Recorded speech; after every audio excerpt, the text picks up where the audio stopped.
Buenos días, hermanas. Vamos a continuar con nuestra serie La Carta a los Hebreos. Vamos con el tema número 52. Y el día de hoy se llama Un servicio con limitantes.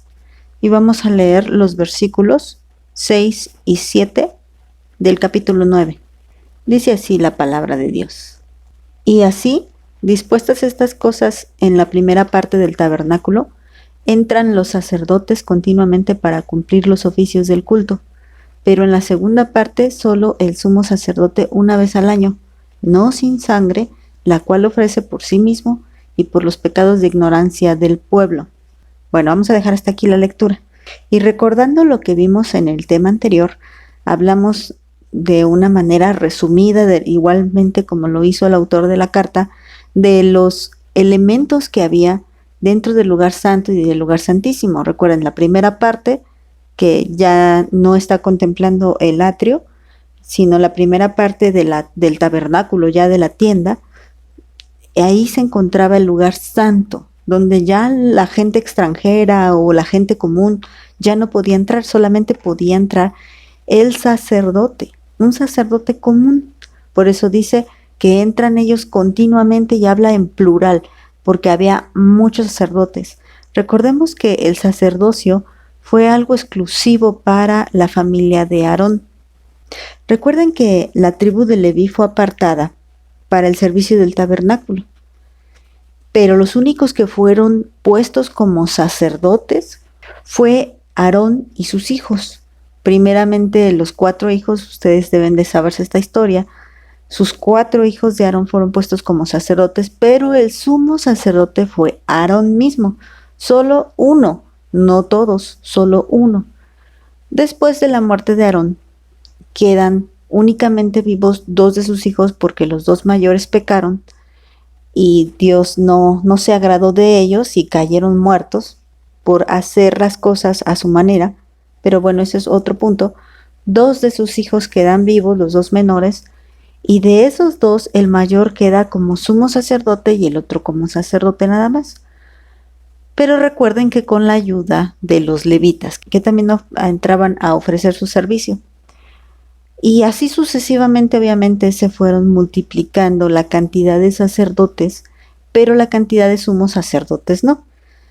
Iba uno y el que sigue solamente uno y la siguiente generación solamente uno y así sucesivamente. Entonces se van haciendo muchos sacerdotes y estos son los que entran en la primera parte del tabernáculo para ofrecer su servicio, para lo que fuera necesario, estar prendiendo las lámparas constantemente, acomodando el pan de la proposición y bueno, así. Ese era su servicio que lo que tenían que estar cuidando y manteniendo. Y después nos dice que en la segunda parte entraba el sumo sacerdote solamente una vez al año.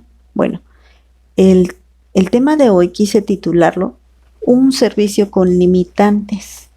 ¿Por qué le puse así? Porque precisamente hablando de esta segunda parte, no podía el sumo sacerdote, entrar constantemente al lugar santísimo.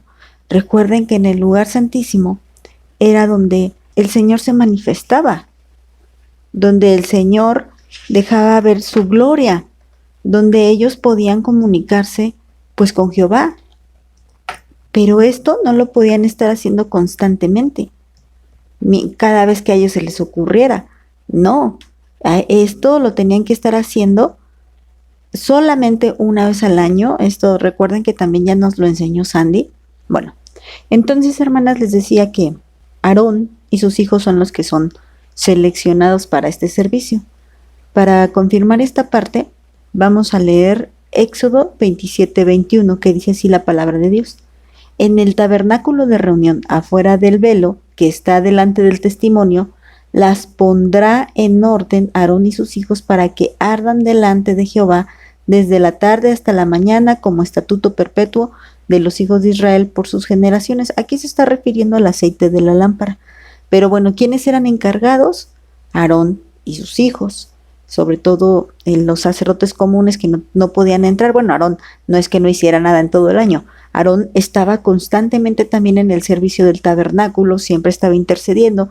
Si ustedes leen Éxodo, Levítico, Números, Deuteronomio, pues van a haber un constante actuar también de parte de Aarón, sobre todo también cuando llegaba este día especial, el día de la expiación, que solamente podía ofrecerse una vez al año por los pecados. Pero fíjense que hay algo bien importante.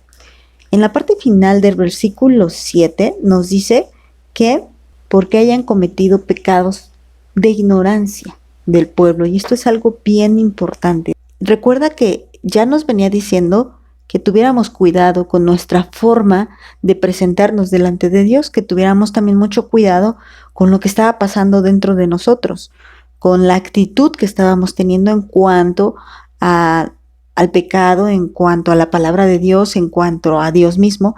Y esto es bien importante.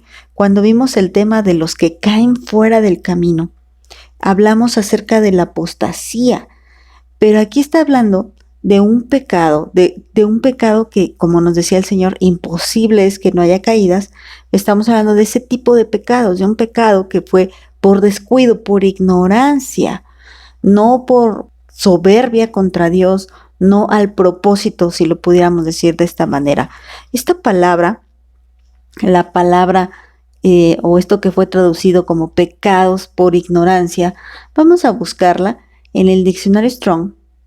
Y esta palabra ignorancia viene del griego agnoema. Recuerden que la palabra gnosis viene de conocimiento, pero aquí es algo contrario.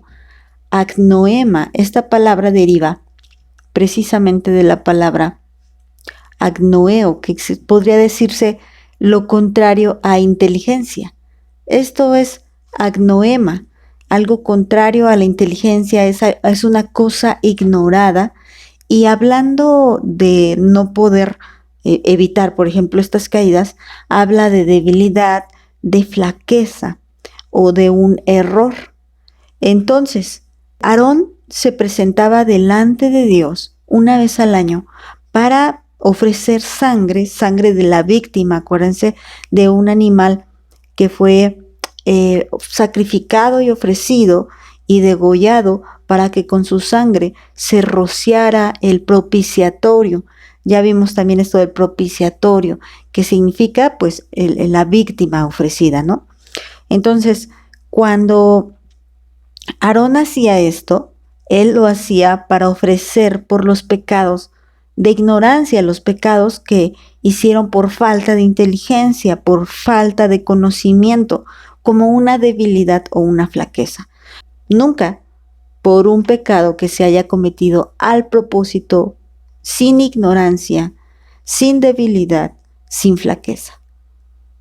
Estoy refiriéndome que entonces si estamos hablando, esto es bien importante porque después se va a repetir. Recuerda que todo lo que dice el Señor en el Antiguo Testamento viene a cumplirse en el Señor Jesús a partir del Nuevo Testamento, porque el plan de Dios no es nuevo. Los principios de Dios no son nuevos. Los principios de Dios y el plan de Dios son desde siempre y desde la eternidad. Entonces Dios tuvo cuidado de hablar también esto, y hay una lista muy grande ahí en el libro de Levítico, no tenemos tiempo para mencionarla, de todos esos pecados por los cuales el Señor permite que se ofrezca, pecados que se hicieron ignorando, pecados que se hicieron por error, no pecados que se hicieron al propósito. El Señor no provee como tal ese perdón para pecados que se hayan hecho al propósito. Y la carta a los Hebreos nos lo va a mencionar de una manera fuerte, de una manera ruda.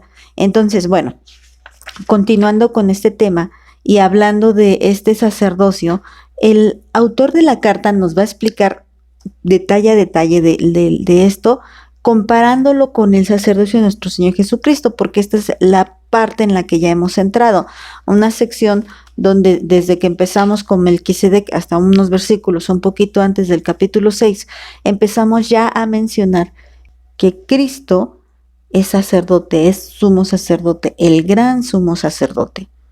Entonces lo que va a hacer ahora el autor, el escritor, va a hacer un comparativo, y empezando con estos versículos 6 y 7, bueno, más bien desde el versículo 1 nos está comparando lo que era el tabernáculo terrenal, y ahora nos está hablando de este servicio terrenal, pero un servicio que tiene limitantes.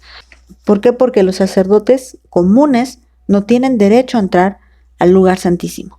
y porque aún el sumo sacerdote, que sí podía entrar al lugar santísimo, no lo podía hacer cuantas veces él quisiera, sino solamente una vez al año. Y de la forma que era indispensable, era a través de la sangre que se iba a poner en el propiciatorio. Y esto, bueno, ya veremos cómo lo compara con el Señor Jesucristo en los versículos más adelante. Vamos a dejarlo aquí, hermanas, que el Señor las bendiga.